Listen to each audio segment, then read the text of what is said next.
I love to see the towns passing by and to ride these rails neath God's blue sky. Let me travel this land from the mountains to the sea, 'cause that's the life I believe He meant for me. And when I'm gone and at my grave you stand, say God called home your rambling man.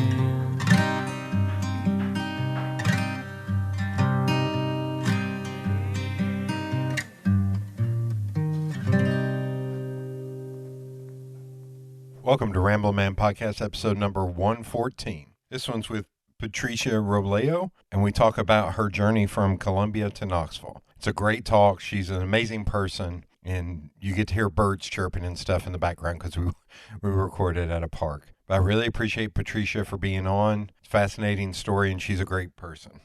Sponsor this week is Feral Giant. Feral Giant is a graphic design, illustration, and social media consultation company based here in Knoxville, Tennessee. So they do work for clients big and small all over the country, all over the globe, in fact. But they also do photography, videography, video editing, and audio editing, website design, SEO, writing, content development. Hell, they'll babysit your kids if it nets them money. So make sure you give them a follow on social media on either Instagram, Twitter, Facebook, or LinkedIn at Feral Giant. And be sure to give them an email today and hire them for your next project. Without much further ado, here's the episode. Chris Battle, Battlefield Farm, I had on, and there for a while, and I'll ask you this question too. Mm-hmm. I said, I'd been asking people, is America a good idea?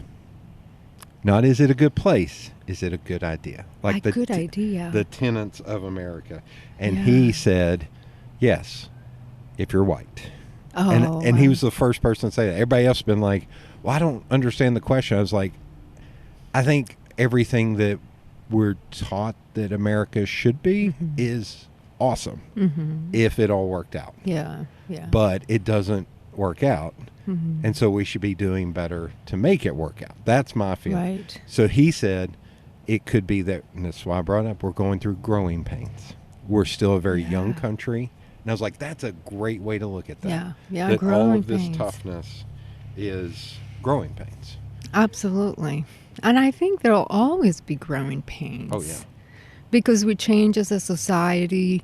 There are influences from the outside that will change. Yeah. And so it'll cause some waves. And, we're constantly in motion and evolving. So, the idea of U.S. of A and the promises that it holds and the potential that it has for those of us, especially who come in as immigrants, not born here and all.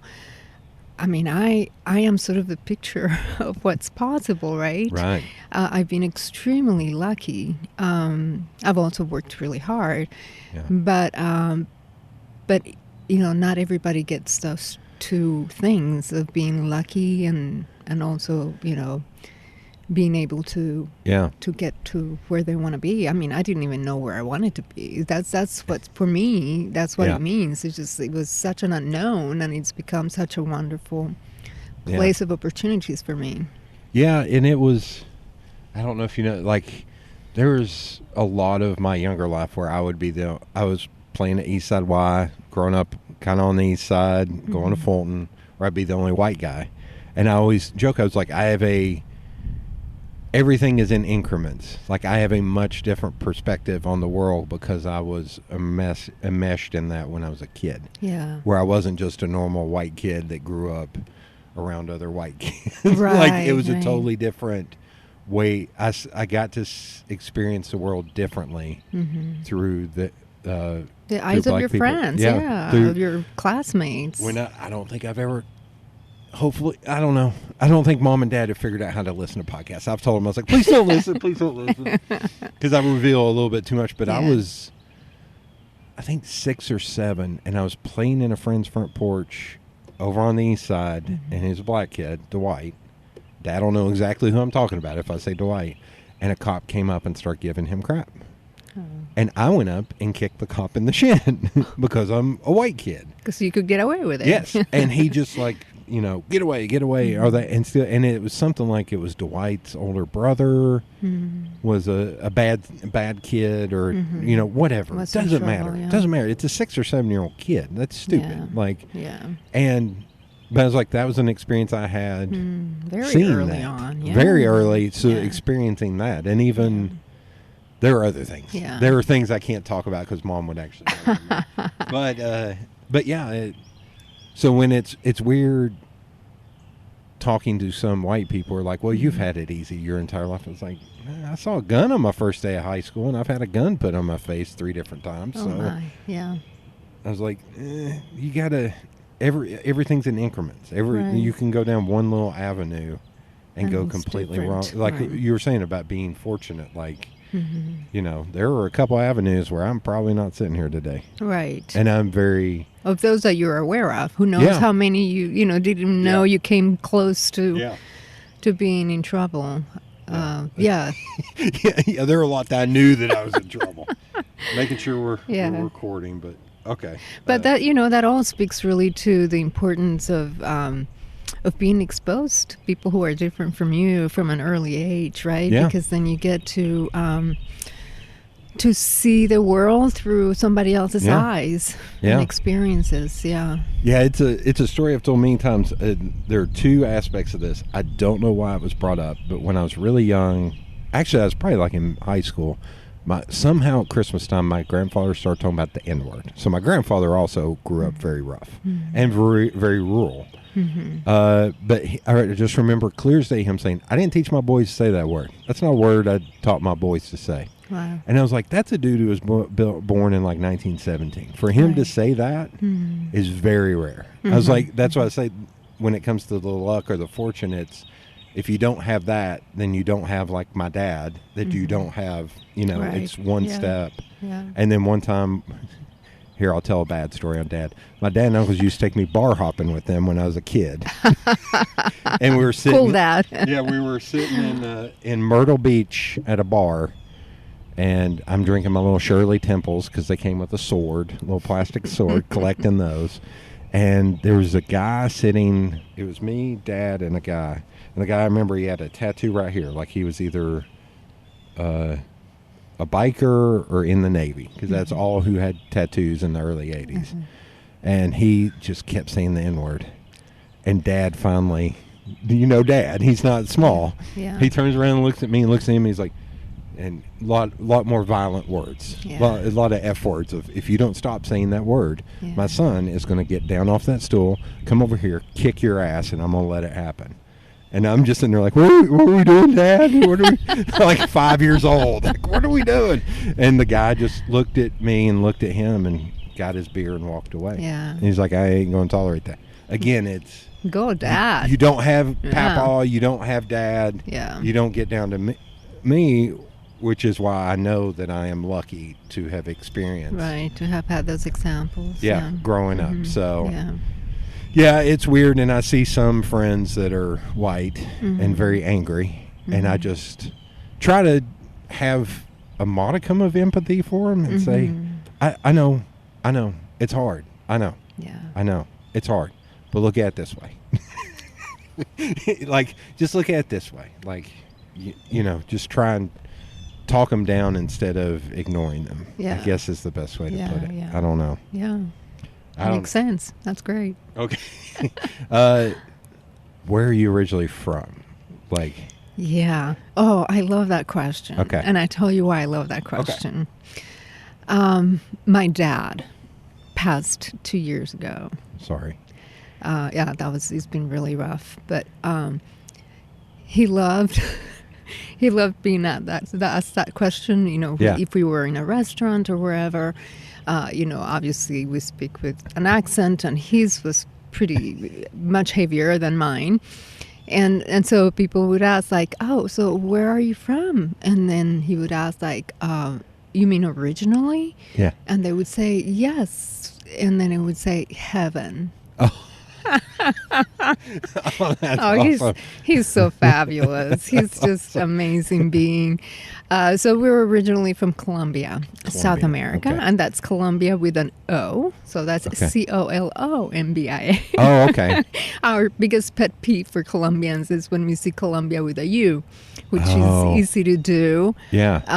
And so where I see like 100% Colombian coffee with an U, I'm going like, there's no such a thing. I feel like dipping. Every once I can't hear my southern accent, but I know I can dip in one and be like, that's like when they spell color with a U. That's that British way. We don't do that here in America. No, I'm just kidding. Okay, so Colombia, South America. Right. And am I right in that you came here for the World's Fair? Yes and no. Was that your first time? It was my first time in the North States. America. Yeah, Okay. it was my first time in the States, but not my family's first time. So it's a little bit complex, and I'll, maybe it'll get too long. But basically, we have 3 waves of immigration in my family. Okay. So the very first time was my dad, as a young man, was sent to the States, actually to Georgia Tech. Okay. With his brother to study engineering. Okay. My father, this was early 50s, I think. Yeah. Like really early 50s. And loved the U.S. and had a great time, discovered fun times in the good old USA. And hot, as Tom Jones refers to it, Hot Atlanta. Oh, my goodness. I guess he had a lot of fun. So his brother was very disciplined and such, and graduated and all of that. He was very much an engineer. My dad, yeah, exactly. my dad discovered the fun times. And so when his brother graduated, then their father said, like, hey, both of you come back. You know, my father's not, he's just playing around and having a good time. And so he went back. And soon after that, he met my mom. It was love at first sight, and that's the end of the story, right? So they 65 years together. But then, so they got married, and they had their first daughter. So we are 4 girls. I'm the youngest of 4 girls. Okay. And they had their first daughter. Her name is Adriana. And Adriana was, I believe, around 2 years of age, and she wasn't walking yet. And so they started taking her to doctors in Colombia and different cities, bigger cities than where we were from, and they couldn't figure out what was going on. And so they said, you need to go to Miami to Varsity Children's Hospital and have her looked at by specialists there. So that's the second wave, right? So they come back, or my dad comes back with my mom, and then now my sister, and they have her looked into to see what's going on. The doctors figured what was going on. She had sort of like her muscles were transposed in her legs. It's like this side was on that side, Oh man! So they figure out that there's something going on, but they figure, we can fix this. I think we can, they thought they could fix it, and so they operated on her. She had like a body cast, and, it was a long process, and they stayed so that she could do rehab and physical therapy and all of that. While they're there in Miami, my second sister is born. Her name is Constanza. She goes by Connie. So she's born in Miami, and the miracle of miracles, Adriana one day walked into the kitchen asking my mother to look. Said, Mom, look. And my mom looked, and she was walking. That's amazing. So it was like front page story in the Miami Herald. The mayor of the city gave her a key to the city. it was big news, miracle surgery kind of a thing. So my parents are in my head, I'm just picturing Connie going, "It's not that amazing. I'm here too." No, Sorry. she was a little tiny baby, right? So my parents are super grateful, and my dad figures, we're here. Why don't I try to finish what I started? Okay, so he hadn't finished his degree in engineering. Right. He had gotten recalled before that. Okay. Exactly. And so they left from Miami. They went to Marietta, Georgia. Okay. My father continues his studies. My third sister is born in Marietta. And my mother becomes pregnant with me in Marietta. Okay. So it's sort of like, but then my father graduates, and there's a picture of my dad with his cap and gown, and my mom super pregnant, and then Adriana, Connie, and Sandra, right? Okay. And then he gets a temporary job in Mexico, actually, and so they go. Where I was born in Mexico, was there like 3 months, and then go back to South America. Okay. And stayed there. Well, yeah, we lived in Colombia, in Peru. I don't have memories of Peru too much. I was very little, but most of my life was in Colombia. And I was graduating from high school. I was a prodigy. I was 16 years when I graduated from high school. Right. But my dad came back to the States. Mm-hmm. So my father was an industrial engineer, and worked for different manufacturing companies, mostly internationally, for many years, and then locally in Colombia as well. And things were getting pretty rough in Colombia in terms of socioeconomic and violence and such. And he decides he's going to come back to the States to see what opportunities are here for him. And so he comes back, and through Georgia Tech Alumni Association, he gets a job in Knoxville, Tennessee. Imagine that, right? So, he calls back. He says, I have a job. I'm in Knoxville. The world's first coming to Knoxville. Great opportunity and such. And so we make the choice of moving from Colombia to Knoxville. Was that hard on all of you young women? Like, I don't want to go to Knoxville. What is Tennessee? Well, at least he had Georgia as a base. It wasn't like he was in New York or L.A. or somewhere where... Yeah. It's interesting. So my eldest sister, Adriana, stayed behind because she was finishing up her degree. Okay. But then she came back. She came here in 1985. Okay. So she just needed a few extra years there. But the rest of us, I think, were ready to be here. And Adriana and Connie were completely bilingual because they did some schooling here when they were little, in Marietta and such. And it was interesting because I grew up in a household where sometimes my father would speak in English to my two oldest sisters, and I had no idea what they were talking about. But I was always exposed to it, and I picked up a lot, and of course I studied it and such, but never spoke it quite like they did. And in fact, when I came here, I thought I spoke a lot and found out really fast that I didn't. So I took the... You have people around here saying words like reckon and fixin' to. Yeah. And you're like... Like one, this is a story that I tell. One of the first things that somebody asked me was if I was here for good. And I was like really saddened by the question because it's like, why would people think that I'm here for bad, right? Yeah. So it's not just even, the different words and, regionalisms and such. Is even just the language in a cultural context takes a little while. I mean, you could study it a lot book-wise, but it's not until you're immersed in culture that you really start getting it. And it takes a little bit. Well, I only use reckon and fixin' to as examples because a friend of a friend, we were in Brooklyn drinking beer, and he was from Mexico, him and his brother. And he was a cook up there and had been up there forever, to where he could dip into an American accent and sound, you couldn't hear any lilt in his voice.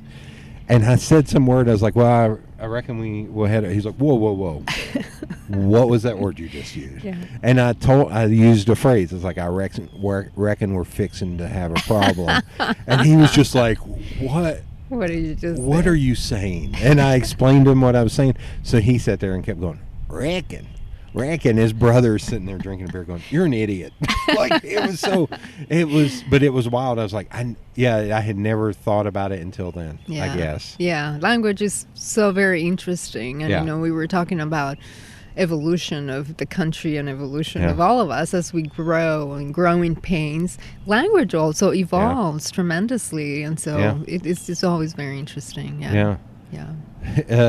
My former boss at PetSafe is Jewish, and I went in there and I use Yiddish a lot because I watch Seinfeld, I listen to comedians, I picked up on and I like language, so I like subverting people. I like messing with people. I like subverting. So somebody would give me good news when I was like in high school, and I go l'chaim, and they were just like, what is happening? That's great. So I started using Yiddish around her, and at one point she was like, how do you know that word? And I was like, well, it's this, and this.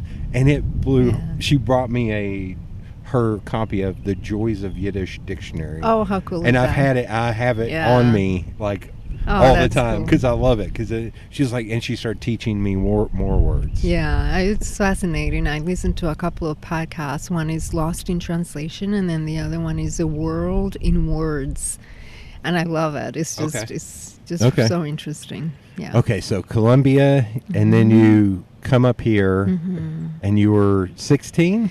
Yeah, I turned actually 17, and moved. Okay. I moved a month later after turning 17. Yeah. And the World's Fair hadn't started, because I'm also fascinated by the World's Fair aspect of it all. Of like Dad told me that they got season pass, and he was like, every night we went to a different country and ate a different type of food. Yeah, it was a great time. So I started volunteering. Oh, I was going to say, did they recruit, or did they look for? Yeah, so what happened was my second born sister, Connie, who was fully bilingual, got a job at the World's Fair right away. Okay. I mean, bilingual, you know.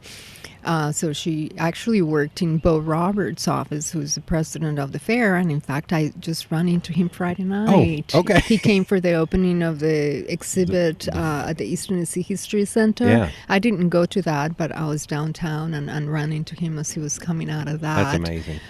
So it's a small world. And his son worked with me. So anyway, he of course did not know who I was. I call that a Knoxville thing. I know, I love it. I was sorry to keep telling you stories, but I was I love it. Oh, you actually know what I'm talking about with this, and I can't pull her name. One of the women that was on the Business Advisory Council that owned the landscaping business. Deidre Harper. Yeah. So I went. I love baseball. So I went on a road trip to see the Tigers play, and then over to Chicago, and I like to smoke cigars, and I went to a cigar shop, and I went outside to sit, and I'm sitting. All this sounds like I'm patting myself on the back, and I swear I'm not. There was a group of white dudes and a group of black dudes, and I went over and sat with the group of black dudes because I did. And I'm sitting there, and this guy's looking at me. He's sitting across from me. He's like, "Where are you from?" He just knew, and I hadn't said a word. And I was like, I'm from Tennessee. And he was like, which part of Tennessee? East Tennessee. Which part of East Tennessee? I was like, Knoxville. And he was like, my cousin owns a landscaping business down in Knoxville. I was like, oh, you mean Deirdre? And he was just like, what is happening? What is happening? And it freaked him out. I was like, she is a black woman who owns a landscaping business in Knoxville. Yeah. Chances are she's it's Deidre Harper. And he was like, I don't, and I just met her a week before. Yeah. And I still love telling that story because the whole time he sat there, he's like, I don't understand. I don't understand. It freaked him out. Yeah. And but I was like, man, it's a Knoxville thing. I can't explain it. It is a Knoxville thing. It is a Knoxville. You can be in San Francisco and run into somebody. It's like, oh, my cousin. I was like, oh, you mean Will? Yeah, they do not understand. Yeah, Knoxville's a great place. Yeah. Yeah, lots Okay. of connections. So my sister gets volunteer. a job, and I start volunteering, and part of my volunteering duties was the season passes that you mentioned. Okay. Chances are I might have taken your dad's Yeah. picture for that season Yeah. pass. And that was way before the fair started. We Okay. started with that. And there was also a language bank of people who spoke different languages to sort of be on standby in case they were Yeah. needed, type of a thing. And then, as the time drew closer, I ended up getting a job as a VIP hostess. Okay. I thought the idea was that most of what I would do is take people on tours that were Spanish speakers, dignitaries that would come from Latin American countries and such. But that was not the case. I was kind of thrown into the lions, so to speak, and give tours to regular, English speakers. And that was a really scary time for me. Talk about growing pains in every way. Because you're also still a fiber kid. of my You're still a kid. Exactly. And it was an exciting time, but it was a really scary time for me as well because I was being exposed to so much and growing pains, just language-wise, cultural-wise, age-wise, a new country. I mean, I was fortunate that I had my sister here because what happened actually is that my dad's job, after he moved his family to Knoxville, falls through. I didn't actually find this out until many years later. And he ends up getting a job working for Levi's. Oh, yeah. In Texas. Oh, no. In Harlingen, Brownsville, Texas. Okay. And so my parents moved there, and I stayed here with my sister who worked at the World's Fair. Okay.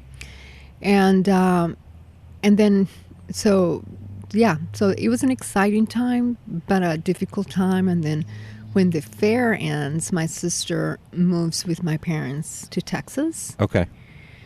Because she's actually a single mom. Okay. And so she needs help with her little one and such. And then my dad is like, I want you to stay in Tennessee. Because we fell in love with Knoxville and with Tennessee and the mountains, not quite the Andes Mountains, but beautiful mountains. Yeah. And his dream was that we would go to the University of Tennessee and all of that. And of course, nothing wrong with Texas and border area or anything, but it's not what it's interesting what people think what the U.S. is about. Right. That's not what the picture that he had in mind. And so he's like, I want you to stay, except I cannot afford board, room, tuition, and all of that. Yeah. So try and figure it out. Oh goodness. So time figured out. Yeah. Good luck. And I know he did it out of love. I mean, he wasn't like, I don't want you here. It's just like, I want more. I want more for you. Right. So I worked at the World's Fair with Allison Eyring, and in talking to her about it, she says like, "Let me talk to my parents. My parents will take you in. I'm sure they will." And that's what happened. The Eyring family took me in, and I lived with them while attending the University of Tennessee. That's amazing. And so when I at the beginning, when I said that I've been lucky, I've been lucky. Yeah. So because, like you were saying, I mean, my life could have been totally different had I been able to stay. Yeah. And so who knows? It's one of those kind of forks on the road that go one way or the other. Yeah. And I was lucky to have had that. Okay, so you're living with them, going to UT. Yeah. So did you or any of your sisters fall into the engineering track like your dad, or was it? No, that was just my dad. Did he steer you away from that, or like you find your own thing? It's not. No, it was never. There was never really any push to be one thing or the other. Okay. Yeah. Was there any? Was your mom I don't know what the proper term is in Yeah. 22. Homemaker? Is She homemaker the was. proper term? She was. Yeah. I think it is. I have no ill It is- will. I'm it- just it- trying. Yeah, Right. trying to And find the right it word. is for whoever, it may be, I know like home engineer. At one Oh. point they were saying that. Or Oh my God. I don't know. I was a stay-at-home mom for a while. Yeah. So, I mean, for me, like being a working mom, it's like we're all working moms, whether Yeah. we're working outside Yeah. or not. But yeah, she was a stay-at-home mom. Was there anything she encouraged in you all, like reading or doing art, creating art or yeah, anything? yeah. Both my parents are very artistic, Yeah. very worldly, readers. We traveled quite a bit, which was unusual back then in Colombia. We went to different places, and my dad, obviously, because he worked for an international company, he was always somewhere else and bringing things that were really different. So we were the kids that were wearing sort of the different clothes, and the cool kids that got all these things that nobody Yeah. had seen before and all of that. So so there was always just more. There was a world to discover. Okay. Yeah. And were sports or music a part of your own? No. The schooling there is very different. I'm sure it has changed a lot, but we didn't have. The sports are not like so Okay. much like they're here. Like the football teams, and we didn't have the facilities that schools have here. I mean, I remember taking some swimming lessons. I loved swimming. But no, we weren't big into sports. Or music? No, none of us play a musical instrument. One thing though, my father was such a long life learner. He was always learning stuff. So that's something that stayed with me. Yeah. Even to the end. He was very disciplined, and he always had almost homework to do, whatever it was. Did he have a workshop? Always tinkering. A workshop upstairs, downstairs, and some of his passions, like playing pool, like billiard pool. Yeah. He would practice it. He would be like, part of his job was to practice it. He was big into calligraphy, and he would practice it and always wanting to improve. He took on Italian, he took on French. He took on musical instrument when I was a child. It's called a tiple, Tiple. It's like a guitar, but it's like a double string instrument. Huh. Okay. And I remember him practicing that. So I was always, he worked on leather. He took on leather. He was very interesting. Right. He was always just learning. Right. Yeah, and my mother too. My mother, very artistic and very involved in community. Both of them always very involved in community. So that's something that I have in my DNA in terms of volunteering and just being a part of something, being helpful. Yeah. Okay. Yeah, my grandfather, my dad's dad, he retired from the railroad. And when he was bored. So he started managing an apartment complex. So he learned plumbing, electrical, small engine repair, all of that stuff. And then when he didn't do that anymore, when the family that owned that sold it, he was like, I want to learn how to make keys. So he did a mail order catalog. I love telling kids that now. I was like, because this was early 70s. He ordered a mail order catalog and took courses, how to make keys. That's and great. His basement was just full of keys in one room, plumbing supplies in the other room. Because he would go to yard sales and auctions. He always had a wad that big of dollar bills. Where whenever anybody paid him for keys, he would take that money and go to yard sales and auctions. And he bought an entire garage of plumbing supplies. Wow. Is he your dad's dad? Yeah. So I know where he gets that, because your dad, your dear dad, loves going to these Well, the funny thing is, these shops, right? These secondhand shops and such. I made the mistake of going with him and spending too much money at two different estate sales yesterday. But it's wild because my my dad's older brother and younger brother were both engineers. Oh. And the older brother is exactly like Papa, can fix anything, can fix cars, can do anything. Dad cannot do any of that. Oh. It's so wild. Like, Dad was more the, no shocker, community person. Yeah. He was Yeah. the connector, big shocker, Yeah. to where one of my uncles, air quotes, Ron, says they were sitting in Shoney's, and they had both just gotten out of the service, and there was a woman standing outside talking to her friend, and Ron kind of looked at her, and Dad was like, "You want to go out with her?" And he was like, sure. And he was like, "Okay, give me a minute." And he went out there, and he talked to her, and he came back in with a scrap of paper with a phone number. He's like, "You got a date next Saturday at 8? Treat her right." Oh, my goodness. Look, that was Dad. So he may not be able to fix He connects. plumbing lines, but he makes a connection. Yes.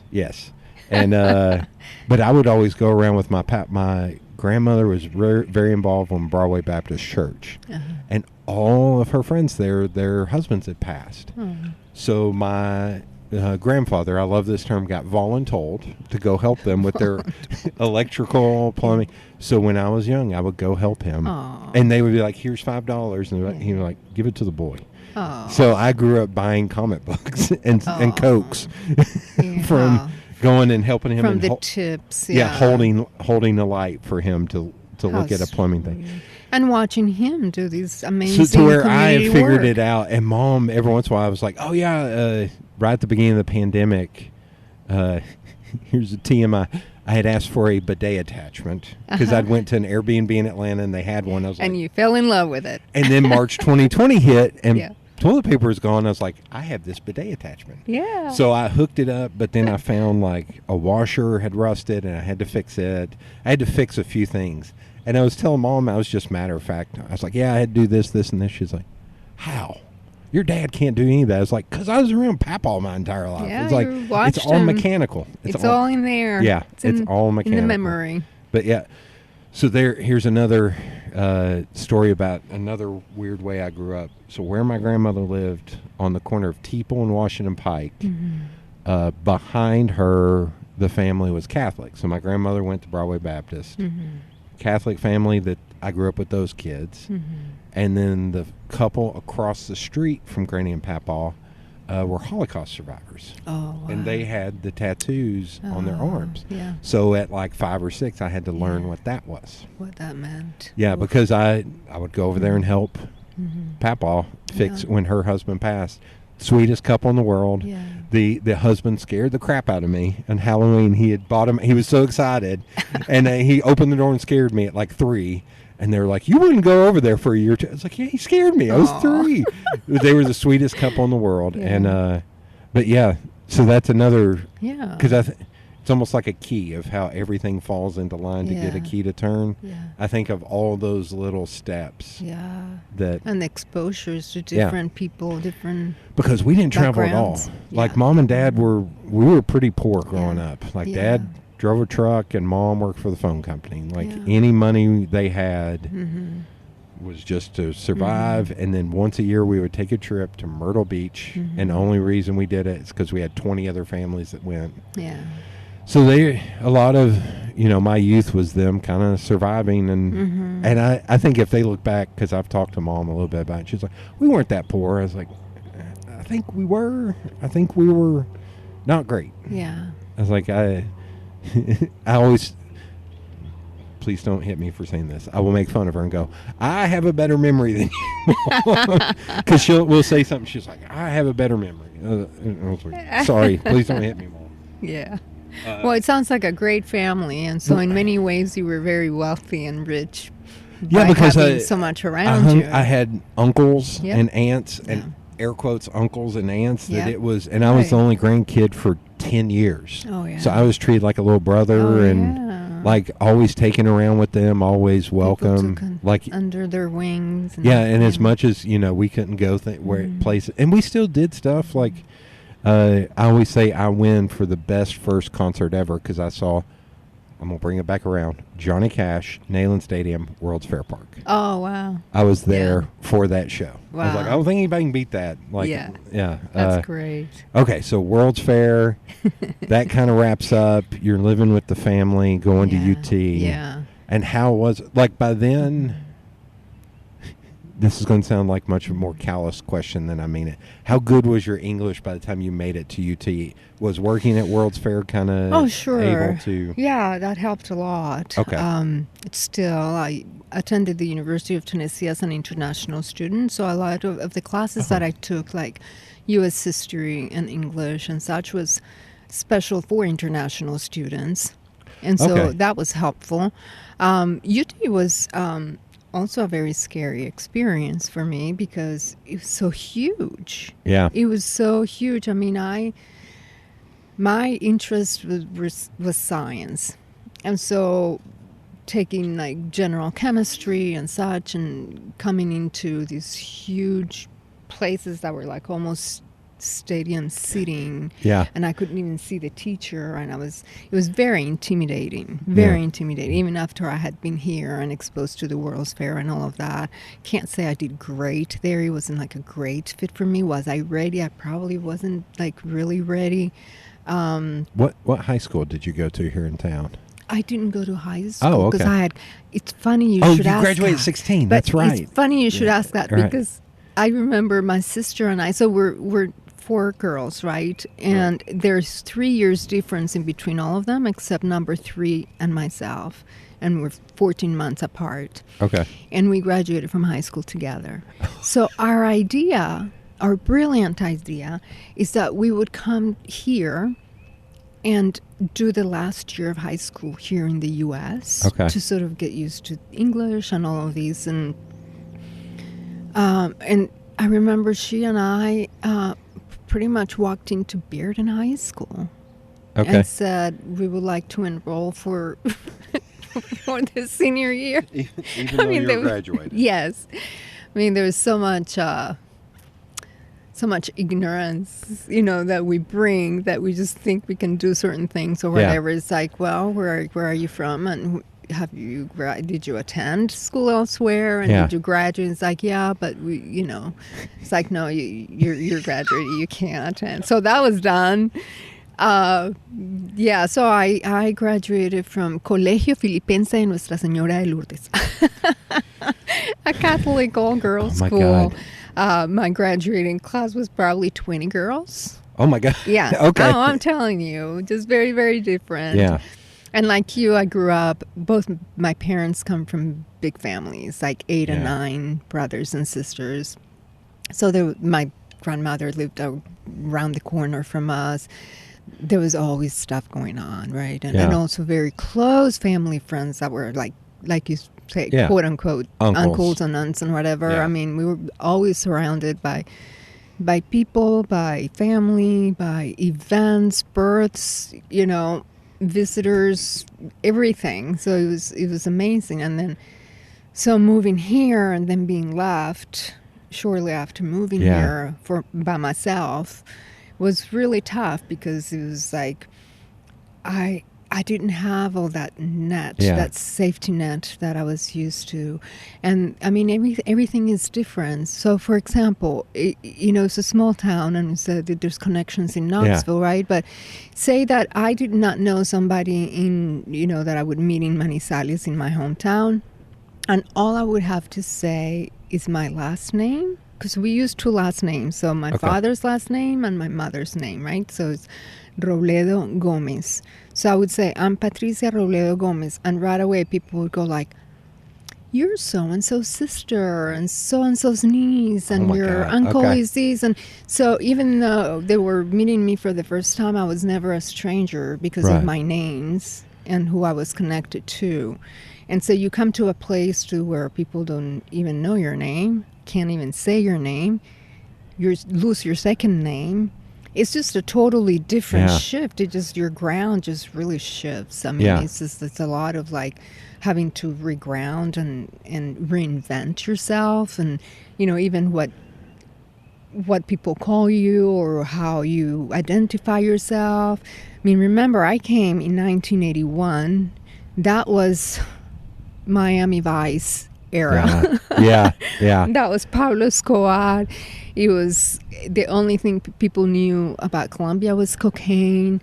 And it still comes up quite a bit, which is really sad. I'm glad for Encanto now, the movie. Oh, yeah. I think it's changing. Maybe it's showing a different side of Colombia for sure, even if it is, Yeah, there's trying to think how to say this.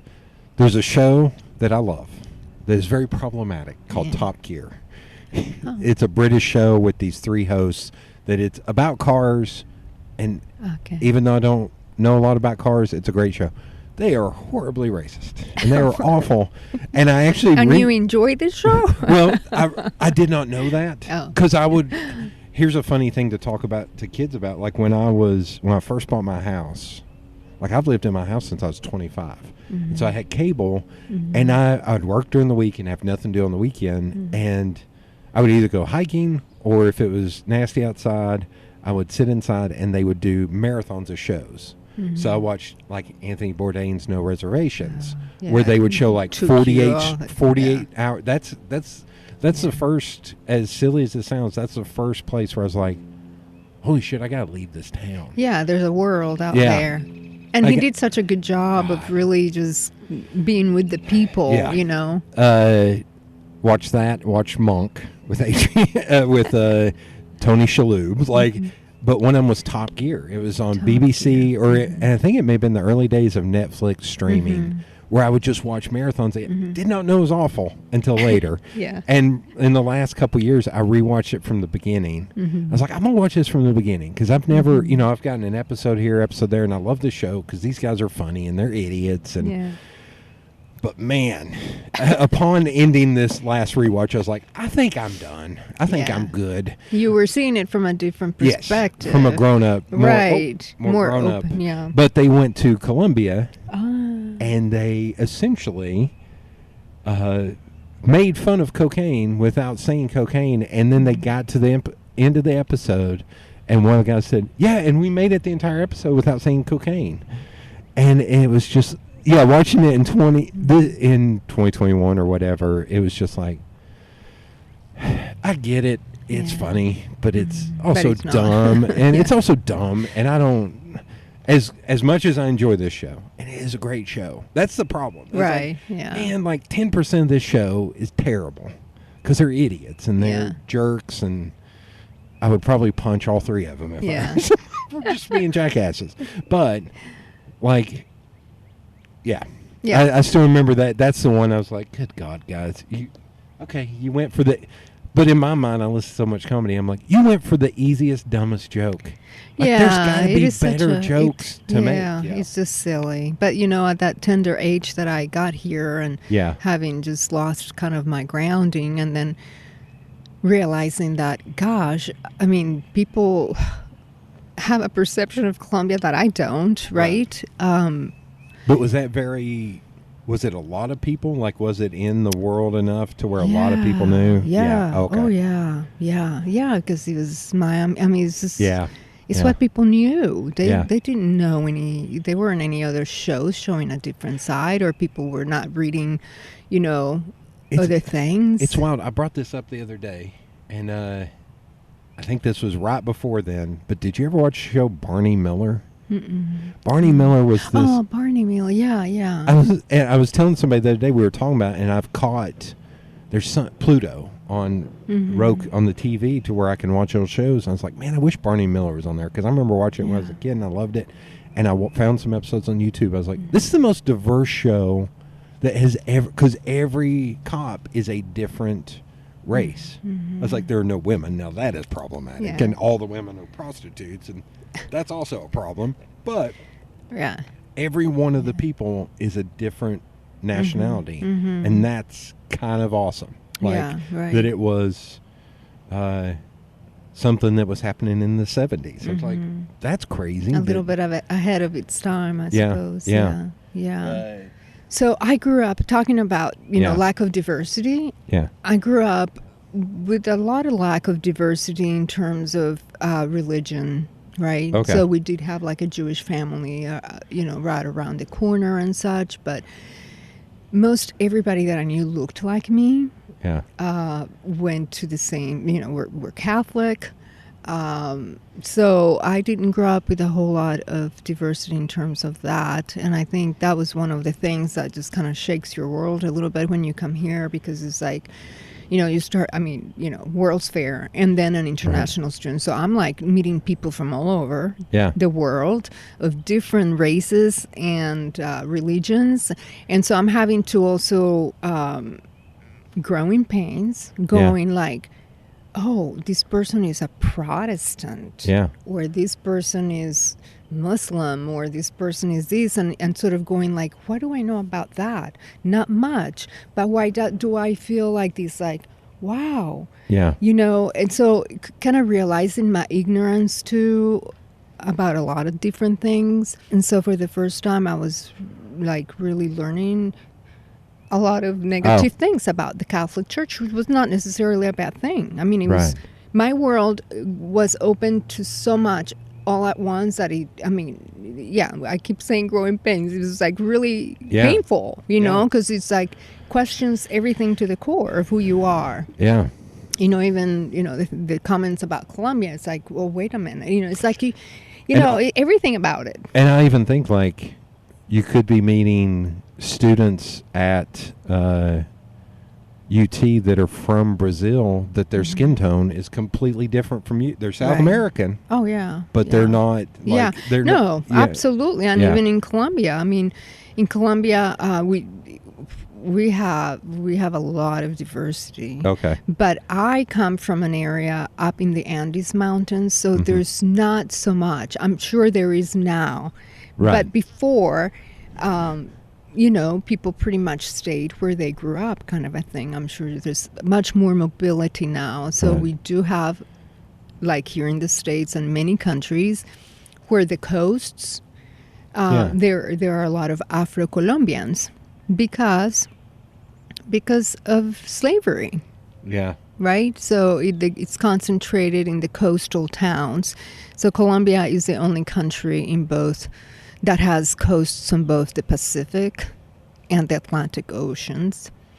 And so, we have that Afro diversity there, and also all kinds of mixes, with the indigenous and the Spanish and all of that. I did my DNA. Oh. And no big surprise, like roughly 80% Iberian Peninsula or Spain, and about 20% indigenous. So and there's a lot of mixes within. So there's a lot. I mean, somebody can be blonde, blue-eyed. Shakira has some Arabic blood in her. There's a lot of diversity. I didn't have that growing up. I grew up very much with people like me. Yeah. Okay. So you're at UT. Were you still 17 when you were at UT? No. Or did you turn 18? No, you turned 17 when you came here. Right. So I was probably close to 19. Okay. Close to 19, I think. And then I met my husband. Okay. At the World's Fair. Oh, okay. And we married in 85. Okay. When you were was there a point where you, at UT, before you, I think I've seen deer back here too before. Really? Yeah. Oh, cool. Yeah. Yeah, we're not recording in my home, people. Listener. You can't tell by the birds and every once in a while rumble of the bicycles going across the bridge. And the airplanes. Yeah. Was there a point at UT where you're like, I have to stop being stuck in my silo? I got to start becoming friends with people. And did you try to do a lot when you were at school, or was that a little bit too hard? Does that make sense? It does. I don't think. I mean, it was really kind of sad. But I remember very early on. This was, I think, when I was just getting trained at the World's Fair. I met some girls. Mm-hmm.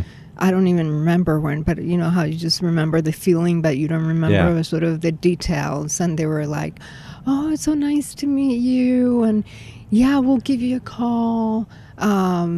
Yeah, we'd love for you to go out with us." It's like, "Oh, I'm going out with these girls from here, and so excited," and kind of like, you know, pretty much waiting for their call. Yeah. And I never came, right? So one of the things that I quickly realized was sort of this friendliness that exists, that is like, "So nice to meet you. Yeah, I'll give you a call. Yeah, whatever. But it doesn't really mean a lot, or it doesn't surface mean level. It doesn't really mean that you can have to, you know, you take it literally and such. So I can't. I mean, I had a lot of friends, but they were mostly international friends at UT. I mean, it's like, you know, when I talk to students at UT, when I'm asked to talk to them or whatever, and I say, you know, you have the world at your fingertips. I mean, it's great to travel. But I mean, go to the International House. You'll meet students from everywhere. I tell you, when I was at UT, the only time the international students would speak to me would be around football time, because they would come because you would have your activities card. I have no idea how it works now, but you had an activities card that you had to go to turn it in for football tickets for the students, and they knew the international students didn't go to football. Oh my God. And so it was like, yeah, let's hit them for the cards, you know. Yeah, they're playing Alabama. Yeah, and that was the only time that I was like, oh, this person who's non-international is approaching me. And it was, you know, it's like, hey, are you going to use your activities card? See, and as an adult, I would want to mess with them. They're like, are you trying to take me to the football game? Cool. I'm looking for friends to go. Let's go. Like, but, you know, my the guy that ended up being my husband for so many years, he's from here, from Knoxville. Yeah. And so, you know, I learned a lot from him and through him, and, you know, about the local world, and, you know, his family's from here, and got to, you know his grandmothers really well and such. And so that all sort of helped, you know, get grounded in the U.S., so to speak, you know. Yeah. Okay. Did you finish your degree? I did not finish my degree at UT because, because he finished his MBA and graduated and moved to St. Louis for a job. And that's when we decided we would get married. And so I finished my degree in Missouri, in St. Charles, Missouri's Lindenwood University, smaller university. And I thrived. Loved it. Really? I mean, that's when, you know, because I was always a really good student in high school. Yeah. And it was really hard for me to not do great at UT. Yeah. And I did not do great at UT. And when I got to Lindenwood University, I thrived. I mean, I was a straight A student. I was a Dean's List. That was me. That really was me. And so I got... I have a bachelor's of science in biology. Okay. And then after I finished, I did a program, a medical technology program. So it's a double major, and I did a year internship at a Jewish hospital of St. Louis. Okay. So I'm a lab person. Okay. I worked mostly immunohematology, blood banking, and I did that for a little bit until we had kids, and then I stayed home. Yeah. So I didn't practice it for a long time, but I practiced it in New Hampshire because by the time I graduated in Missouri, he got another job, a transfer, and to Massachusetts, and we ended up moving to Massachusetts. But we bought a house in Nashua, New Hampshire. Yeah. And we were there for 7 years. I worked at a hospital in New Hampshire and loved it. It was a kind of a rural hospital, smaller hospital, so I got to do a lot of things that I loved, not just being in the lab, but because it was a smaller hospital, like in the mornings, we would go and do all the blood draws for the day. Okay. And so... and because I was blood banking on the weekends mostly, if they called the trauma team to the emergency room, blood bank was at the ER. ready to, do whatever. God. And so many times I would follow patients, like from ER to OR to the floor to discharge. And I loved that connection because that's what I love. And I get to now travel with a local group of orthopedic surgeons to Guatemala. And so that still is like just a love that I have for medicine and people. So, but when my second one was born, I said, I'm staying home. And then we moved to Pennsylvania after that. Oh, my God. It was a lot of moving. And it was actually... Which part of Pennsylvania? Bucks County, Doylestown, outside of Philadelphia. Okay. Yeah. Because I went to Jersey one time, and when I was coming back, I came back through the middle of Pennsylvania and down. Yeah. And when the middle of Pennsylvania looks like here. Yeah. Like it kind of blew my mind Bucks up. County is is beautiful. Yeah. Very, just rolling hills. Yeah. Very, very beautiful.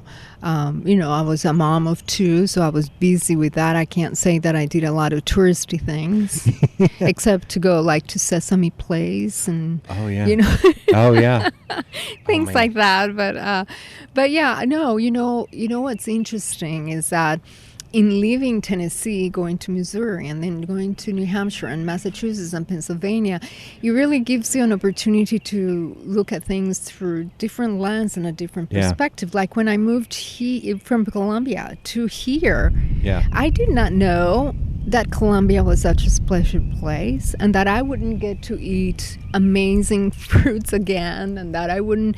that it was such an amazing place because it is what it is and you don't know any different. And so when you come here, you just go like, wow, all these things I miss, I didn't even know I was going to miss. Yeah. Well, the same thing when I left Tennessee. Yeah. I loved New England. Don't get me wrong. I loved everywhere that I moved because it has taught me so much. But, I mean, talk about perfection. I mean, Tennessee. You're like, let me introduce you to a thing called Crisco. Well, I tell you, in terms of seasons, I mean, this is just absolutely beautiful. Yeah. I mean, like right now, it's cool. I mean, it's although I wear shorts in the wintertime, so I'd much prefer. You're like my son. Yeah, I would much prefer cold. Well, he's in Wisconsin and loves it. So, yeah. My friend's about to move to Milwaukee, and I told her, I was like, I need you to get a place with a spare bedroom because I'm going to come up there and watch baseball. And enjoy the cold weather when it gets the end of the season. Yeah, Daniel's in Madison and loves it and loves the cold. I have heard Madison. I've heard comedians talk about how Madison is almost like a sister city to Knoxville, because I always think of Knoxville. Growing up, it was always a college town first, and I feel like somewhere about 7 to 10 years ago, it's not that anymore. Like people don't. Oh, that's a college town. Like it seems to be a little bit more of a town in its own. Yeah. But I've heard that about Madison too. It was a college town forever. And he's at the University of Wisconsin. But I've heard comedians talk about, they were like, but enough people have stayed there to where they have built this great culture and food and arts and all this stuff up there. Yeah. And every time I hear that, it's like, that sounds like here. Yeah. Like, that sounds like just a colder version of here. Yeah, it's a cool little town for sure. I enjoy going to see him there, And we've also met in Chicago, I've got like 6 different friends in Chicago, and I keep looking at going, all right, I'm going to make all of them meet when I come up there. One of them, it's funny, this is a fact that blows like my mom and my former boss's mind. There are people that are friends of mine that I've had for 20 years that I've never met. And they live in Australia from like message boards and the web. How cool is that? But if I ever went to Australia, they would be like, so you're staying on my couch, right? Oh, like they're like very close. But one of my friends on that message board lived in Chicago, met a woman in London, moved there, married her, and lived there for 15 years, and they just recently moved back to Chicago. Wow. And Sophie, his wife, is like, because he is, I think, 6'4", 6'5", and she's like, I can't wait for you to come up here, because it'll be so funny going, Jody, just looking up at because she's like 5'2", and like me. Yeah, she's a little taller than me. But yeah, she's from England. Like it's just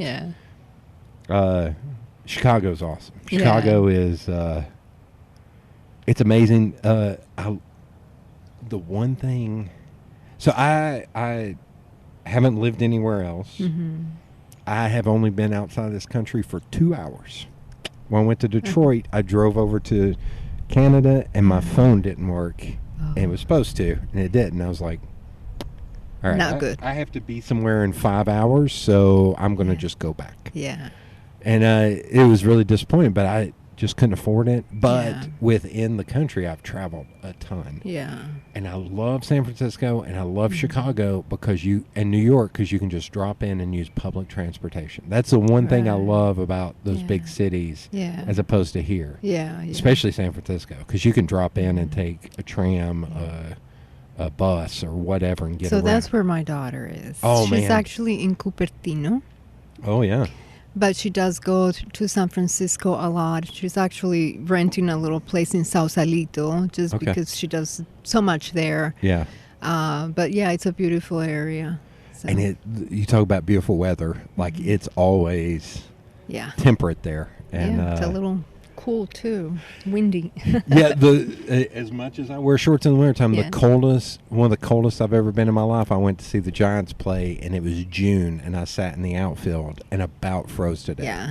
Like, it was so horrendously cold because it was coming off the ocean. I was like, what is happening? But I was also in a short sleeve, a T-shirt. I was like, now I understand why everybody around here is wearing jackets. My parents also, they moved eventually from Texas Yeah. to San Francisco with Levi's, because Levi's has headquarters in San Francisco, and eventually he retired from Levi's and came back here to Tennessee. Okay.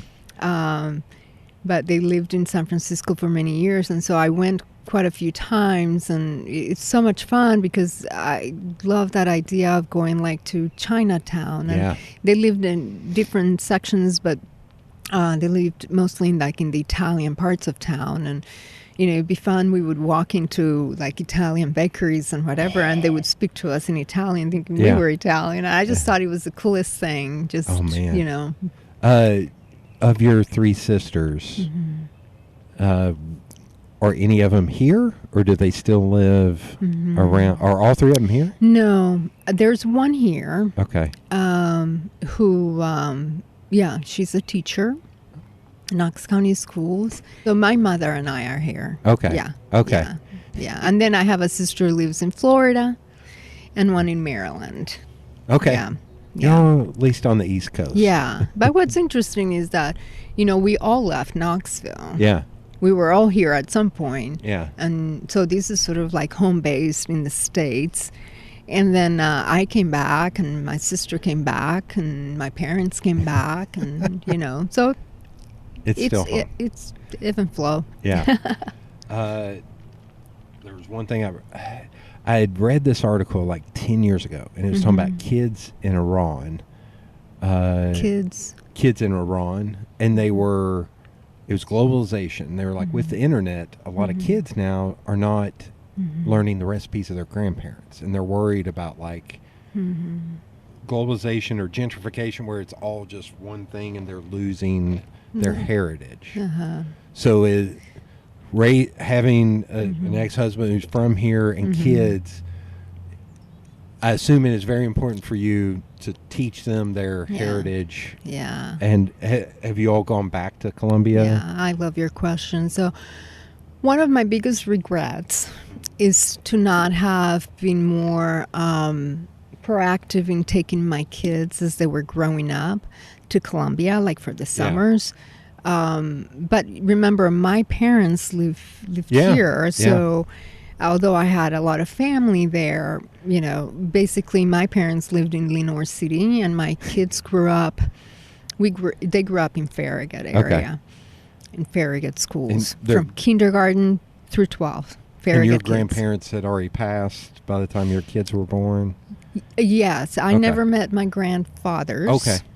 My grandmother, my paternal grandmother, passed when I was a teen, And then my maternal grandmother did pass once I was here and such. But so it wasn't like an immediate no. family. It was like extended family. Lots of kind family, right? Yeah. I don't even know how many cousins I have, to tell you the truth. And anytime we would go back, everybody was open arms. But with immediate family here in the States, there wasn't really that pool, that much of a pool. And so I feel like my kids grew up like how I grew up, right? Yeah. Going on Sundays to my grandmother's house. So, in here it was like in Lenore City, from Farragut to Lenore City, but it was the food and it was the language and it was all of that. And, losing my dad a couple years ago was really hard, and it was really difficult for my kids. Had they already moved away at that point? They had, Man. Okay. Yeah. But how beautiful that they got to have my parents, from kindergarten on. I mean, so it was great. Raising kids in the States, it's difficult. Raising bilingual kids in the States is difficult. So my ex, their dad, did learn Spanish because we made a conscious effort that they would learn Spanish before they did English. Yeah. And that's what happened, right? Right. Although there was some, like I was mentioning before we started recording, there was some pushback even within his family members, older members, saying like, you're doing a disservice to your children by teaching them that language.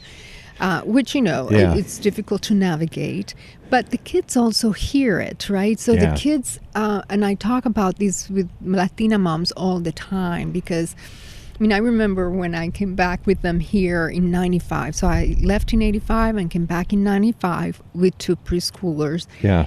And I'm going like, okay, I want my kids to continue with Spanish, but in the neighborhood, forget it, nothing. And so, I remember meeting somebody, and as a Latina mom, and I said, can we get the kids together? Can we meet up at McDonald's and, just chat and have them play together?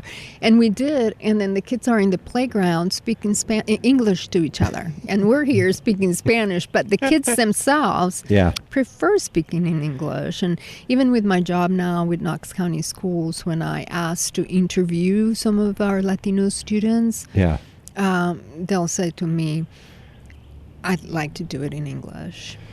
And so it's just hard. So, I'm always kind of just like going back to like when I came and people were so, negative about Colombia or the views that they had. It's like you become this person that takes on sort of being the ambassador of having to debunk myths all the time. Right.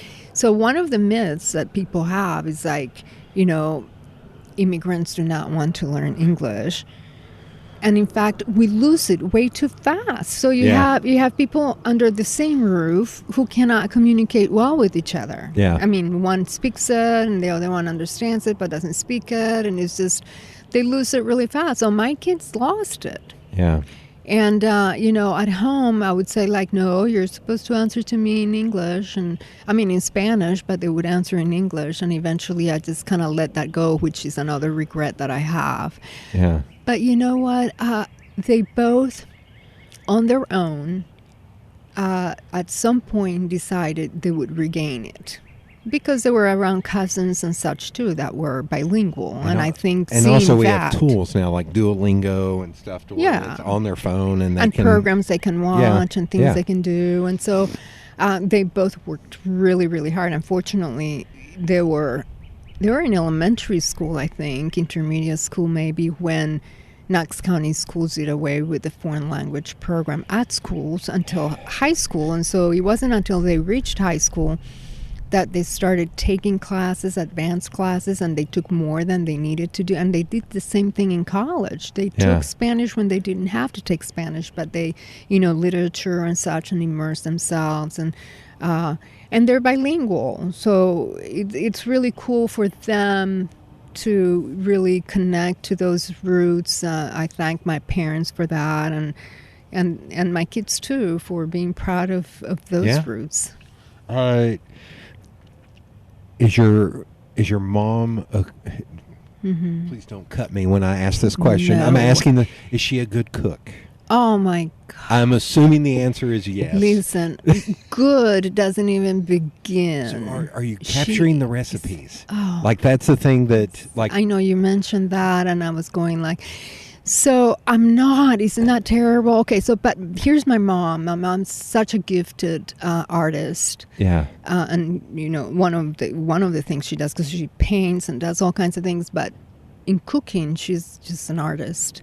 She does not follow recipes. So when you ask my mother for a recipe, it's like a pinch of this, a thing of that. She doesn't measure. She opens the refrigerator, and she, it's like one of those baking shows where they give you just like really. I'm just going to comment on this. Yes. That dude stopped down, turned around, and stared at us for a good 10 seconds. Okay. I was like, what are you doing? Hi, and People goodbye. with big microphones in the park is like not your everyday park occurrence. Yeah. Okay. She doesn't follow a recipe. No. And she's just very creative, and so she doesn't even like go out buying certain ingredients, and if she doesn't have these ingredients, she'll make something up. So she doesn't recreate any recipe exactly the same way ever. And so it's really difficult, but there have been certain things, and I have, my kids have made things with her. Like one of the favorite things for my son is empanadas, colombianas. And so when he was here in December, we made empanadas with my mother. And so he's seen that process. Arepas is something else that they've seen made. And Marisa learned how to make arequipe, which is like dulce de leche. Is that, so they're interested. They love her food. Write it down. I know. You're right. Because my dad's mom and her sister, amazing cooks. Yeah. And what kind of food? Southern. Because they were both from Eastern Kentucky. Okay. So, like, my great aunt, Vada, made the best chicken and dumplings you'll ever had in your life. Like, there's nowhere near anybody. And apple stack cake. And nobody wrote down those recipes. And she got Alzheimer's, passed away. Yeah. They're gone. Yeah. My grandmother, she had a recipe book, but she didn't follow the recipes. And my mom went up there, who's not her daughter, but my mom was like, I want to learn how to make that how you made it. Yeah. And I tried at home, it doesn't work. Yeah. And so she went and sat with her one time, and she said she reached over and grabbed something and threw something in there. She was like, whoa. That wasn't on the recipe. That? Yeah. And she was like, I just put a pinch. That doesn't do anything. And Mom was like, it does everything. Right. So when she got Alzheimer's and she passed, and we lost her apple butter greatest apple butter ever. And a bunch of things, but my uncle took her recipe book, scanned it all in, printed them out, and gave it to us in photo albums with her photo on the front for Christmas. Yeah. So that's why I say, and so that, when I turned 39, I did a project where I said 40 things before I turned 40. I want to do these 40 things. And I only did like 27 of them because I shot big on a lot of things. But one of them was I wanted to start, I took a moleskin, I started writing my recipes and got artist friends to paint or draw those recipes. So your mom being an artist, get a moleskin and write down the recipe and then say, hey, now paint. Because I'm the same way. I've got my mom's chili recipe. And it's great, but I have made so many different additions over the years to where I've started making notes of the changes, like adding more spice and stuff to it. There's just something about food, and that's, my work with the city took me to work with a lot of food entrepreneurs and those who are immigrants as well. So, because it's so much more than just food, right? It's also the smell and it's the, the things that you miss, the memories it brings up and all that. It's pretty powerful. So, I moved my mother right across the street from me once my dad passed. Okay. They were together over 65 years. My mother's never been on her own. Yeah. And so Daniel went virtual for a while, and so he stayed here, which was a good transition for us because he would come to my mother's house across from me, the condo Yeah. across from me, on Sundays, like we did in Lenore City when my dad was alive, right? And so it was really therapeutic for all three of us. And I remember when Daniel first arrived to my mom's house for the first time to see the house, it just looked so strange. You know, it was just, it's hard to see her in a different place. Yeah. And then the next time he came, she had cooked. And it was such an amazing transformation because he walked in and everything about him changed. Yeah. And he said, it's Sita's house now. Yeah. Oh my God. That's amazing. That's awesome. Made me cry because it was like, it's just, and you know, even if you recreate the recipe or whatever, the pleasure she gets from cooking for you, of watching you enjoy her food gives her such joy. So I did not inherit that artistry. So I am listen, not a cook at all. My grandmother, though, so I spent a lot of time up there because my parents both worked a lot of hours, so I spent a lot of time with my grandmother and grandfather. And so when I graduated, I was 330 pounds. I was a big old boy because I would go up there. I still love telling people this because this may gross you out, but I still do not like pinto beans. I don't like the smell. For whatever reason, it grosses me out. Mm-hmm. So when her and my papa would want pinto beans, she would have to make me something different. Mm-hmm. And so she took her cast iron skillet, which I have, her little 9-inch cast iron skillet, and she would cook bacon in it, and then when she was done cooking bacon, she would do fried cornbread. Do you know fried cornbread? Yeah. Okay. Yum. A lot of people don't know fried cornbread, which kind of blows my mind. Then she would get that out, and she would cook hamburgers in there. So I'd have 2 hamburgers that were fried cornbread, cheese, hamburger, bacon, cheese, fried cornbread. I would have 2 of those. That's like 4,000 calories. And slather butter and salt on it. But yeah, she would make me those specially because she knew I didn't like pinto beans. And every year for like my birthday, she was like, what do you want? Aww. And it would either be, early it was her barbecue chicken and I've got the recipe and I've gotten really good at making it. Oh, good. Just the sauce alone. It's kind of this weird brown sugary but watery. So but it's spicy too. I can't describe. Sounds yummy. And then the thing I haven't got good at is cube steak with homemade gravy. Her cube steak was so peppery and spicy and good that I've tried to make it and I can't recreate it. Her peas that would come with the cube steak, they were kind of sweet. And it took me 2 years to get it right. And it's just frozen peas from Kroger.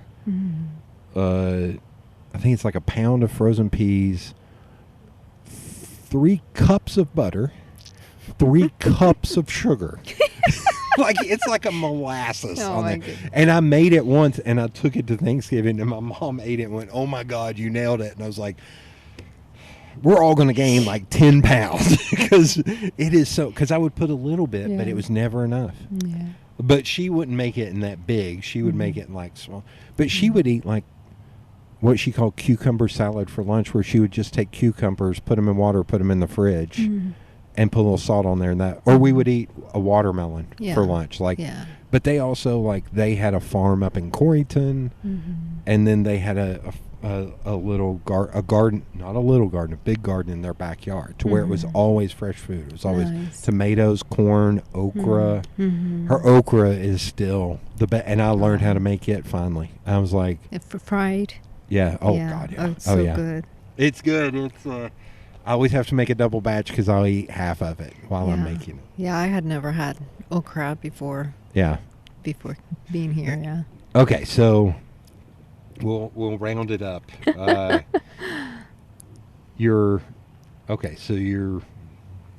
going to wag my finger about writing down your mom's recipes because it's good reminder for sure. Somebody helped teach me how to make apple stack cake, and it wasn't the same. Yeah. And I was like, my great aunts, it was almost like pancakes. It was thin and fluffy, whereas every one of the ones I've had or seen recipes for, it's kind of denser. I was like, I don't like that. Okay, so now you're here. I'm here. I'm with two little ones. Yeah. And they're going into school, and I'm Yeah. going, what do I want to do when I grow up, right? Here I go again, reinventing myself. Yeah. Which, we should realize that earlier on, or Yeah. at least it has been for me. I mean, ever since I immigrated here, it's about reinvention of self, Right. And I think for women more so, maybe because we become mothers, we stay home, we go back into the workforce, and we just reinvent ourselves. But although I did love my job as a medical technologist, I was thinking, gosh, the shifts I'm going to have to start probably third shift. I'm going to have to get certified in Tennessee. I started wondering, wow, what do I want to do when I grow up again, kind of thing. And things just, I think there's just something about just putting it out to the universe and saying like, okay, I'm open to whatever. And a lot of opportunities started coming my way. And I started saying yes to different opportunities. One of the things that I wanted to do was to sort of give back to the community, in that through Bridge Refugee Services, I started going to a training to become a volunteer to adopt, quote unquote, a refugee family that would come in. Yeah. And so I started doing that training. It was through CAC, through Community Action Committee. Oh. And while I was doing that training, the person who was there said, hey, I got a call from Levi's. Levi's is closing their plants in Knoxville. Yeah. And they have a large workforce that speaks Spanish, and they're needing help with that. Do you think this is something you want to do? Of course, I was open to all kinds of things, and I said, sure.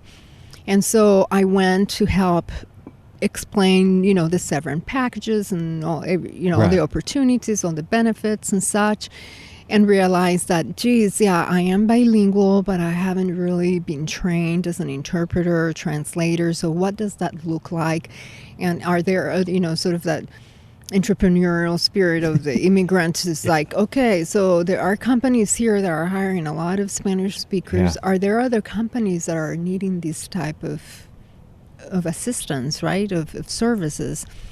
And so I started traveling to Nashville, where there was a group that was just getting up, which is the Tennessee Association of Professional Interpreters and Translators. They were looking more into the legal, getting people legally certified to interpret in the legal setting. Right. And so I get into this whole linguistic translation, interpretation kind of world, and that just takes off because it's just the timing that was needed.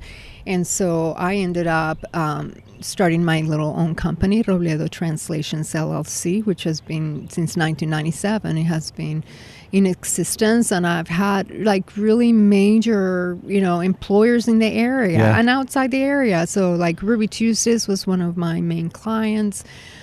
Did all their back of the house training materials. PetSafe, we had like some manuals that were translated into like 20-something languages. Like we had to find typefaces that had Cyrillic in them to be able to translate. So So do you think starting that in 97, do you think it finally got a little bit more, I hate to use the term acceptable, but people were a little bit more open-minded? Yes and no, or no, yes or it's just no, like, yes and no. I mean, it's one of those things. It's like it's a needed workforce. Right. So it's one of the things that people want them to work, but they don't want them very visible. They don't want them as neighbors. They don't want them as So it's been kind of a shift. So for me, it was a real big shift when I came in '95 because. I mean, I had been here with the World's Fair and at UT and very involved, very connected to the international community. So I never really felt like I was looked at differently or badly or anything. Never felt that at all. To the contrary, people were very curious about me and, always asked like, what are you and where are you from? And obviously your skin is so beautiful, and they would touch my skin, and it was all very odd to me, but very sweet. Yeah. I mean, I knew Yeah. it came from a very curious, they'd never seen somebody like me Yeah. or sound like me, or, you know, and I was fine with that. Yeah. And I kind of like the curiosity of people. When I came back in 95 with 2 little ones and going to the grocery store, speaking to them in Spanish, I started getting some looks. Oh, okay.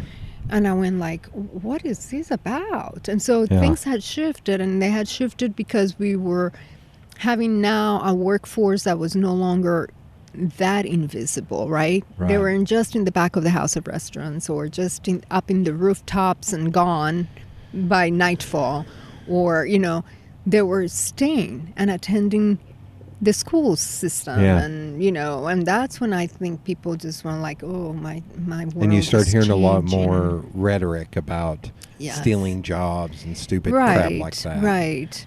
And so it's been kind of a ebb and flow of, you know, acceptance already. Depends who you talk to. I had many people from these companies that I worked for also say my company wouldn't have made it without this workforce. I still remember this was during the idiot 45's reign Mm-hmm. that they started enforcing more. And I still remember reading an article of ICE went into a manufacturing plant in Indiana, and they walked in and they grabbed a few of the guys, and a lot of the white guys who were wearing "Make America Great Again" Yeah. caps were like, Absolutely. "Oh no, don't take him. Oh, yeah. That's our buddy Pablo." And it's Absolutely. like, "Hey, dummy, Yeah. you're the reason why this."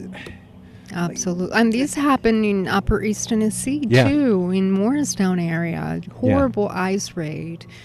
You know, it's like people working hard. Yeah. So it's Yeah, just messed working up. hard and paying taxes, and a lot They of those are, and white that's people, that's another debunking that needs to be done. Like, Yeah. immigrants don't pay taxes. Well, they pay so many taxes that they'll never get back. Yeah. Because they're paying into all kinds of systems that they'll never be able Right. to get anything in return. So it's just it's an economic thing. And I think thing, that's yeah. why I always ask is America a good idea? Because literally Mm-hmm. the front door is the Statue of Liberty saying, Yeah. "Give us your tired, your poor, your meek, your poor." Yeah. I should know this. I I'm know, an I American. should too. Yeah. In my defense, I had the head coach of football teaching me either history or geography, and I don't know which one it was because I went to the weight room every time I was in. He was like, "You here? Good. Go down the weight room." I'm not kidding. Coach Coatney, God love him. Yeah. Which I think he works for the Knoxville County Schools now. Or I would paint the ad signage because the guy Jeff and I were both in art class. So I don't know if I was in geography or history. Didn't learn a thing, but it's literally the front door. Yeah. That's why I always go back to if it's a good idea, because I'm like, hey dummies, like that's the whole point. Like, you weren't born here. You are not Native American. You were not born here, man. Right. You. Well, Yeah. and if you're talking about demographics and getting older and Yeah. the workforce and the birth rate going down and all these factors, I mean, just the other day I was listening to a program saying, for like assisted living facilities and Yeah. such for the elderly. I mean, we are needing work. I mean, Yeah. we're short Yeah. in every sector, right? But it's a little bit, it's frustrating. Yeah. It really is. Well, it's somebody made a point the other day. They were like, "Man, why isn't anybody wanting to work? Why isn't anybody?" I was like, "How many people died due to COVID, or how many people got thrown out due to ICE? All the people that were probably doing these jobs." And you need to not ignore that. That's what I was saying to them. It's like, Yeah. you need to not ignore that those two things are a thing. And Yeah. the work thing. I play poker with my dad and uncles, and it's always coming up about nobody wants to work, or they can't. Dad has finally switched too. They can't find anybody to work, and I was like, it's because they don't want to work crappy jobs. And he and I were talking yesterday, and I was talking about my friend Ryan Schaefer, who owns Hologram Electronics. They build pedals for guitars and keyboards. And he was talking about how he had to raise his minimum because of Amazon. Like, he went from, like, let's say $12 an hour to 15 or 16 an hour to build the pedals. And he finally told his workforce, he's like, I can't raise it anymore. We're still a small company, but would you rather go and work at Amazon and almost kill yourself working 40 hours a week, or you come in here and put on some music and do this? And Dad was like, yeah, who would want to break their back in Amazon when they could do an interesting job like that? It's like, that's what's happening. That's another factor that's happening. People are choosing to do. Quality of life is important. Yes. Because I can't go 10 minutes without talking about my grandfather and dad. My papa was very quiet and stern man. Like, scared the crap out of me. Never touched me, never hit me, never yelled at me. Was he tall? Like, he was 6'2". Okay. So that's another funny part. It's like, he was 6'2", but he was born 1916, 1917. That was pretty big then. But I still remember I was in college. I was working at Taco Bell, and I wasn't getting treated well. And I had an opportunity to go work at Walmart, but it was going to be a much tighter schedule, and I'm sitting up there talking to him. Don't know why I was talking to him. I never did this. And I'm sitting there talking to him, and he heard me complain, and then finally he was like, are you happy? I said, what? And he's like, are you happy? I was like, no, life's too short to be unhappy. And he got up and left, and he died like a month later. Oh, wow. And so I was like, man, I was finally kind of opening up and getting close. Yeah. And not being afraid. And what a great message to leave you with, you know. So I immediately quit my job at Taco Bell. Yeah. I quit my job at Taco Bell, did not get the Walmart job, and then fought like crazy to get a job at a printing company. And because I fought for it, I got it. Yeah. And the boss, Dennis, told me later, he was like, if you hadn't called me every 3 days, you would have never gotten that job. Yeah. Persistence. Yeah. And I was like, I would have never done that had my papa not say that to me. So, okay, doing the translations. Doing translations, it opened up a whole world of different jobs, voice work, translation, interpretation. Yeah. I had clients in federal government, state government, worked for the Supreme Court of Tennessee, did a lot of legal interpreting as well. So it's like a wide range. Yeah. A lot of policy procedure manuals for all kinds of companies, human resources kind of a thing. But the thing that happened really too is sort of what I had in my DNA of like being connected to community and giving back and all of that. And so I started getting on different boards and asked to, I was very involved with the founding of the Hispanic Chamber of Commerce, and I took on the Ola Festival a couple of years, and was just really in community a lot, not just with the Latino organizations, but, got on other boards as well. And so when is Centro Hispano, when did they start? Oh, they started a while back, but it sort of had a really slow start. Okay. So it hasn't been. Claudia has done a wonderful job of sort of taking it to the next level. Yeah. And I listened to some of the podcasts you did with her. Yeah, she's a go-getter for sure. And so it's been around, but it took a little bit for it to get going. But my paths crossed with wonderful people, different people, and one of them was Madeline Rojero. And I didn't, Madeline was Madeline, right? Yeah. So we knew each other from community work. We were not like friends, like we didn't have each other's contacts. I grew up with her daughter, and I graduated Carmen? Graduated together. And Damien awesome. was 2 years ahead of me. Yeah. So I've literally known Carmen like my entire Damien, life. Yeah. Oh, that's great. Yeah, Carmen's wonderful. And so, she gets elected. Yeah.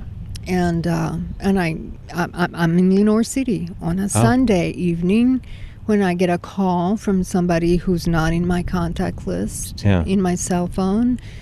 And I decide to answer, and then she's like, Patricia, this is Madeline. And I'm like, I'm going to wave to these Mayor? people because they're staring. And they all looked away the minute I waved. And I said, Mayor Rojero? and she said, what are you, I know this is short notice, but can we have lunch tomorrow? I'd like to talk to you. And so we got together for lunch, and I had followed her campaign. I had supported her, and I had heard her about this position she was creating Yeah.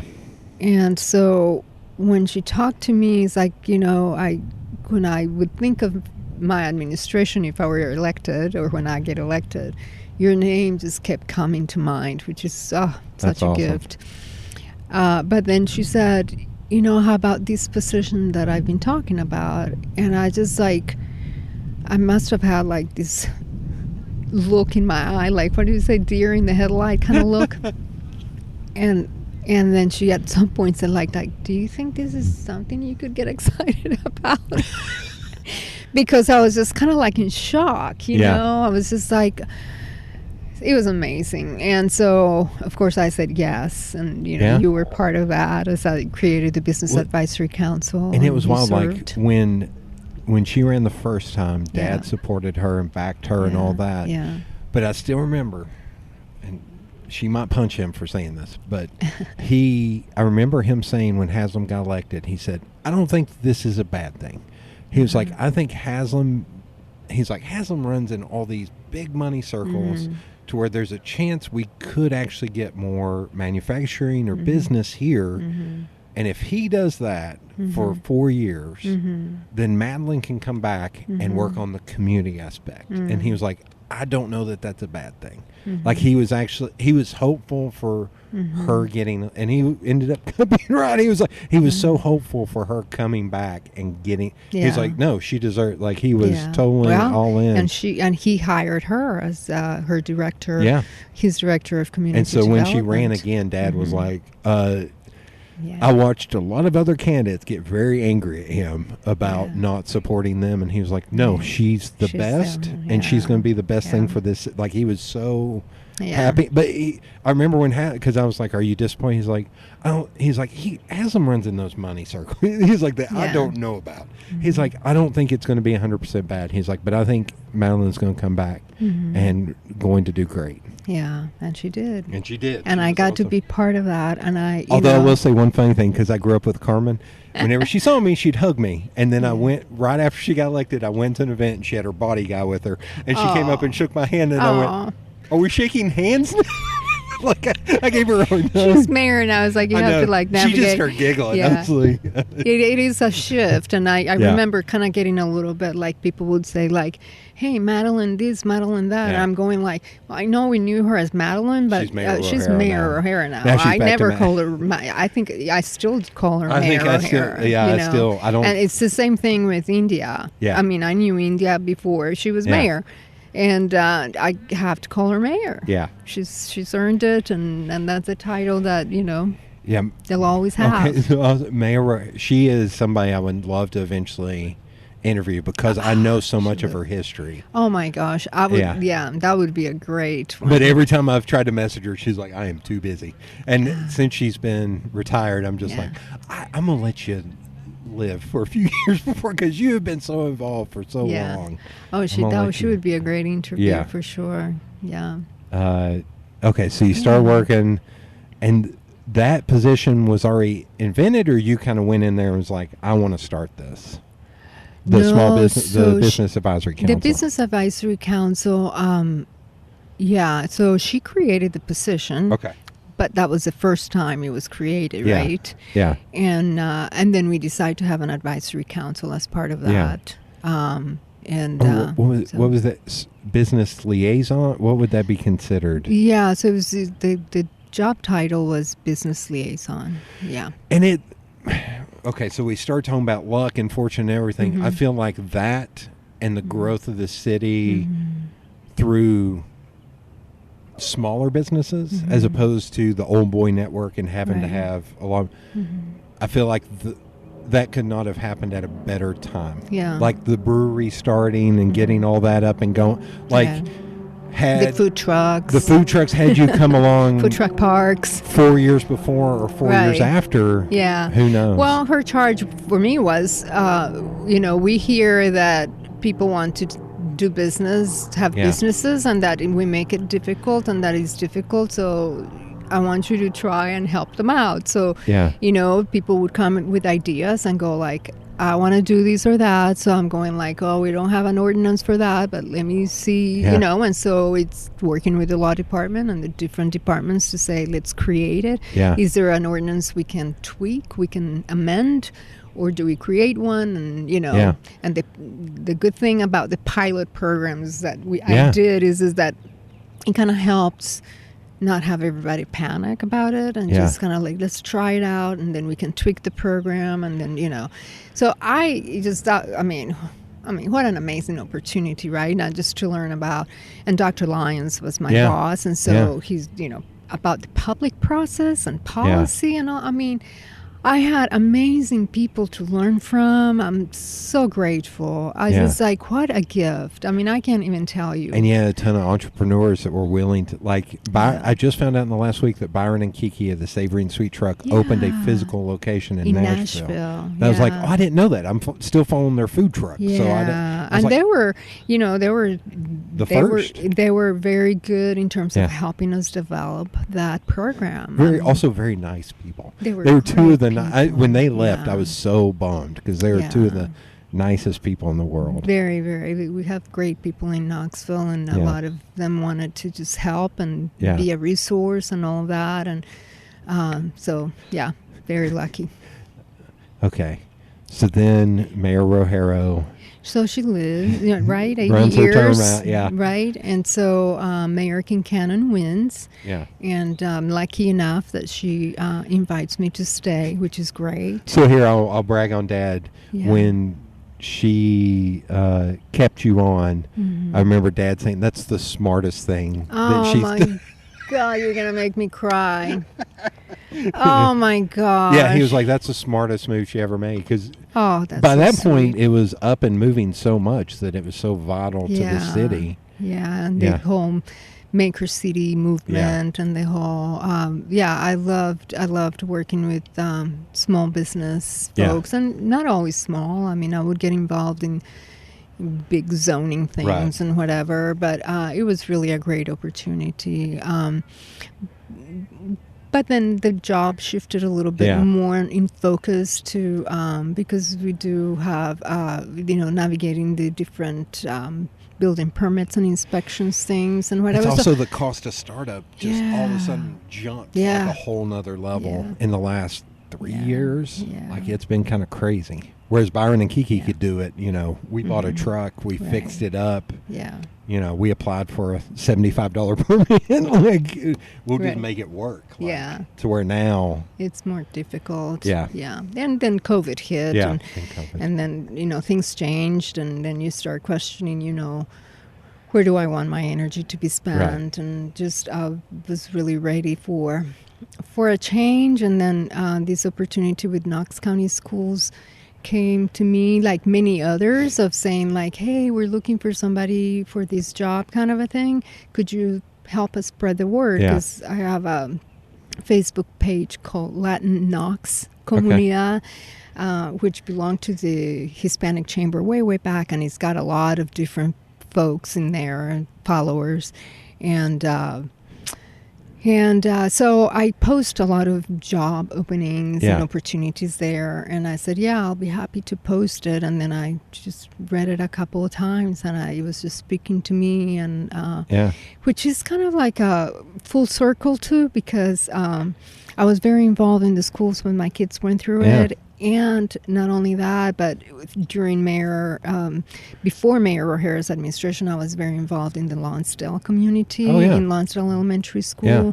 And the way that happened was also just really fluky. It was actually Mayor Ragsdale that. Sorry, I know.